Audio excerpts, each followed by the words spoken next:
Di luar sana terdapat banyak agama yang berpenampilan seperti imej seorang Muslim, seperti memakai serban dan berhijab, sedangkan mereka bukan beragama Islam. Antaranya adalah Druze. Druze adalah agama baru yang lahir dari aliran Syiah Ismailiyah. Mereka mendakwa Khalifah Fatimiyah di Mesir iaitu Al-Hakim bi Amrullah adalah Allah dalam penjelmaan yakni tajalli dalam bentuk manusia. Agama ini telah mengadun kepercayaan falsafah Yunani, Hindu dan Buddha dengan kepercayaan Syiah Ismailiyah. Pemakaian mereka ini adalah kerana pengaruh budaya dan masyarakat di Timur Tengah. Agama Saba'in Mandain. Saba'in Mandainism adalah agama yang lahir di Iraq, sekitar pesisiran sungai Efrat dan Tigris. Mereka menganggap Nabi Yahya atau John the Baptist adalah Nabi utama di sisi ajaran mereka. Mereka menjadikan ritual pembaptisan di sungai sebagai ibadat utama di sisi mereka.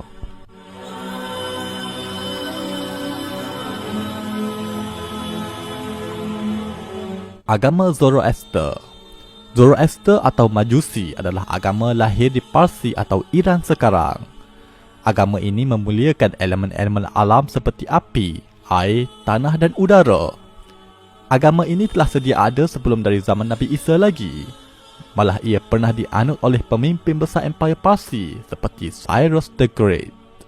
Pemakaian penganut ini adalah kerana terkesan dengan pemakaian budaya masyarakat Iran dan sekitar Timur Tengah. Agama Yahudi. Yahudi adalah agama yang dianut oleh bangsa Bani Israel atau Yahudi. Mereka mendapat risalah wahyu dari Nabi dan Rasul yang telah diutuskan oleh Allah kepada mereka. Mereka antara penganut yang memiliki pengamalan hukum hakam yang ketat. Malah kelompok ini diiktiraf sebagai Ahlul Kitab. Agama Kristian. Kristian adalah agama yang lahir setelah ketiadaan Nabi Isa, hasil dari konflik zaman selepasnya yang terpengaruh dengan misionari Saint Paul.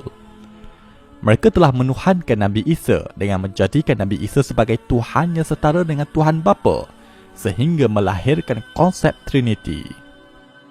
Sebahagian mereka masih mengekalkan pemakaian tradisi masyarakat awal di Timur Tengah, iaitu sekitar Jerusalem, yang sinonim dengan pemakaian menutup kepala.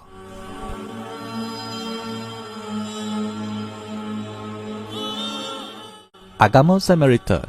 Samaritan adalah agama kuno yang lahir sejak dari zaman sebelum Nabi Isa. Mereka adalah kelompok Bani Israel yang telah mengasingkan diri dari orang-orang Yahudi yang lain.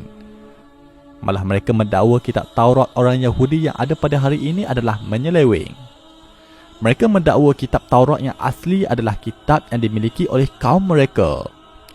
Kini kelompok Samaritan berada di kawasan West Bank, Gunung Gerizim. Agama Yazdani. Yazdanism adalah agama baru yang lahir dari kalangan bangsa Kurdish. Mereka menyembah Tuhan yang bernama Yazdan. Mereka menggabungkan ajaran Hindu, Kristian, Majusi dan Sufi Batiniyah. Mereka beriman wujud ketua malaikat merak yang dinamakan sebagai Melek Taus. Kisah Melek Taus ini adalah versi mereka membersihkan karakter iblis dalam versi Al-Quran. Mereka juga ada ritual memuja kubur wali mereka iaitu kubur Adi Ibn Musafir yang terletak di Iraq. Agama Yarsani. Yarsanism atau Ahlul Haq atau KKI adalah agama baru yang lahir di Parsi dari kelompok Kurdish. Agama ini diasaskan oleh Sultan Sahak. Mereka menganggap Sultan Sahak sebagai nabi baru mereka. Mereka juga adalah kelompok yang melampau menganggap Sayyidina Ali sebagai jemaah Allah di dunia. Mereka juga meminta pertolongan dengan Sayyidina Ali. Ya Ali, Ya Ali, Ya Ali, Haidar, Haidar, Haidar, Badar. Ya Ali, Ya Ali, Ya Shah Berdi Badar. Agama ini bersifat sinkretism dengan mencampuri agama Kristian, Zoroaster dan Hindu. Agama Qadiani. Agama Qadiani atau gerakan Ahmadiyah Qadiani adalah agama baru yang lahir di India pada abad ke-18. Mirza Ghulam Ahmad adalah pengasas gerakan ini. Dia telah mendakwa dirinya sebagai Rasul baru. Imam Mahdi dan Nabi Isa yang akan turun di akhir zaman. Qadiani juga telah mengubah beberapa syariat dalam Islam dan memiliki komuniti eksklusif di kalangan mereka. Agama Bahai.